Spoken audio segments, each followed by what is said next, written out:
Ryan, you talked about the number 2 tailback possibly emerging. A couple weeks ago you said you didn't really have one. Do you feel like you have a true number 2, or is that still kind of in flux? Still in flux. I thought that Master ran hard, but Master hasn't practiced a whole bunch, so we only really have what we can go off of from the game film, what we did this week in practice. DeMario, I thought did some good things in special teams, but still working. So I think if we can keep building that room up, build some depth, then I think both those guys will play. Right next door, Nathan. You mentioned the offensive line cohesion. Was there something you guys found out about Jonah Jackson in the process of bringing him here that you thought would help him kind of speed up that process, or that wouldn't be an issue?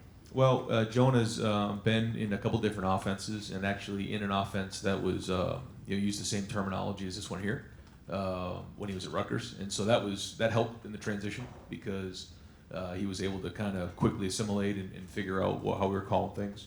But then, more importantly, his approach. He's a man's man. It's a guy who has a lot of respect from the guys.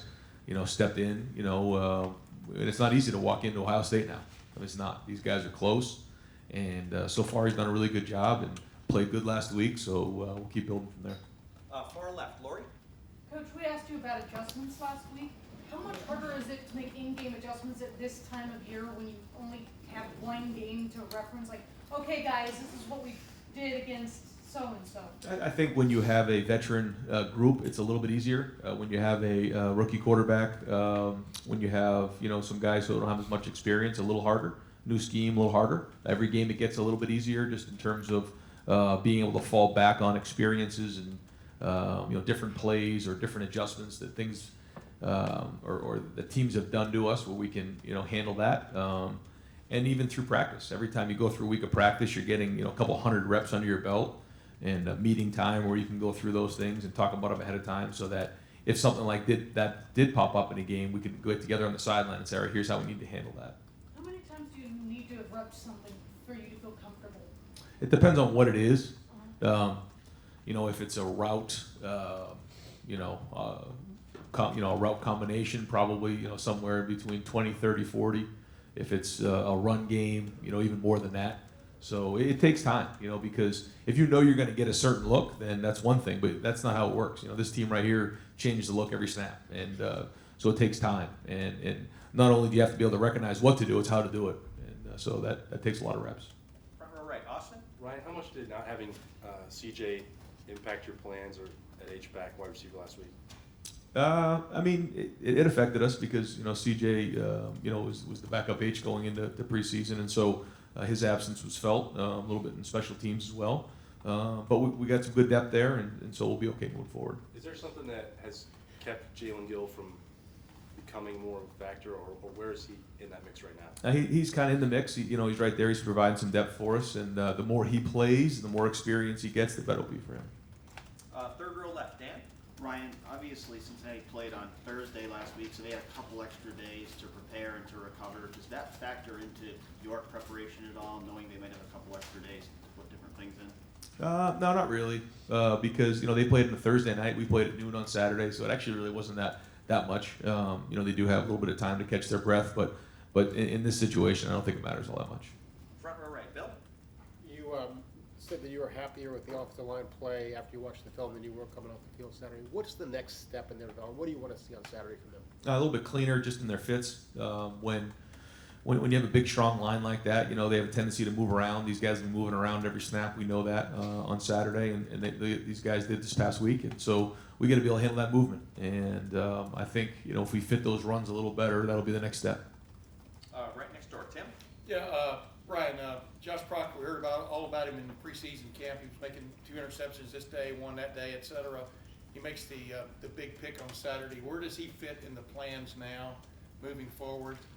Well, I think he's really stepped up, and I think he and Isaiah are both right there, to help when Jordan needs help. But again, as these guys progress, and we feel like they're at starter level, then we'll start to roll them.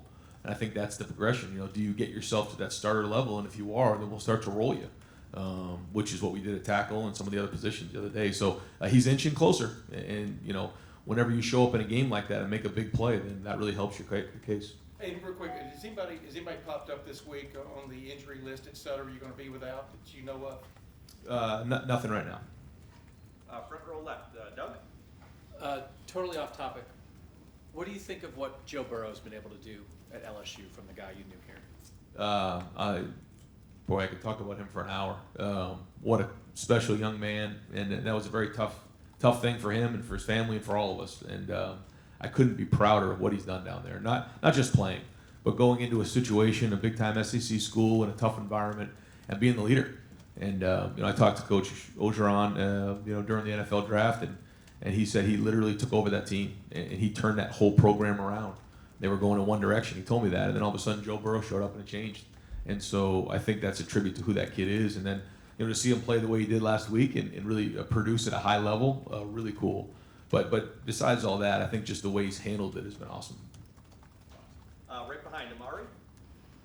Hey, Ryan, you guys got a lot of tackles in the game on Saturday. I was wondering at left how Thayer's coming along. I know Josh played a lot, but do you anticipate that being a season-long thing? Was it just an early season thing? And just a little bit about just Thayer's health and how he's doing. No, Thayer's been doing well. I thought he's had a really good preseason. And, we're going to continue to roll those guys because I think as time goes on, he'll be able to carry more and more. But Josh has also, shown that he can play. And he's an older guy who deserves to play. And so he will.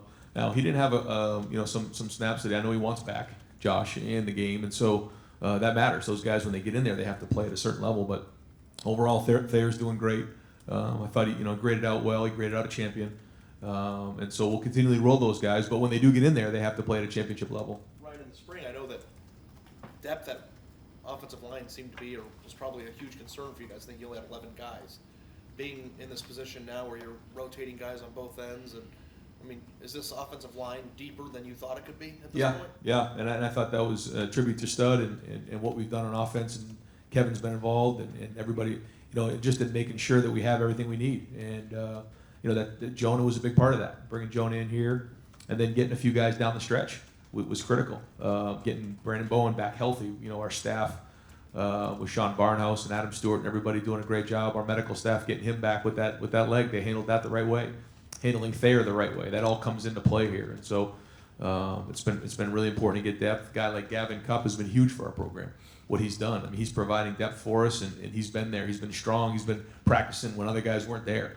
Those kind of guys are critical for us. So I think our right now we are deep, and but we have to continue to play those guys when they get in the game. They have to play at a championship level, and so we'll keep building as we go. And final questions, far right, Spencer. Ryan, back in the spring, you called out the 2018 class and you kind of said if you guys were going to take another step forward, those guys are going to have to play a big part. What have you seen from that group of guys so far through the spring and the fall that have made I think they've been solid, but I think to your point, they have to start becoming veteran. I think that some of them have, but these are the types of games where now they have to establish themselves as big time contributors. They're not freshmen anymore. I think it's been good, but I think that story's yet to be written. Just one game under our belt. There's been some improvement there, but we got to take a big step in that class right there. Those guys got to be able to step up and become really the future of the program. But that happens every year at this time. All the guys who were freshmen, the year before, now it's time to grow up and become part of the future. And so we got good guys in that group. I think they understand that. But then again, that story's yet to be written. Coach, thank you very much.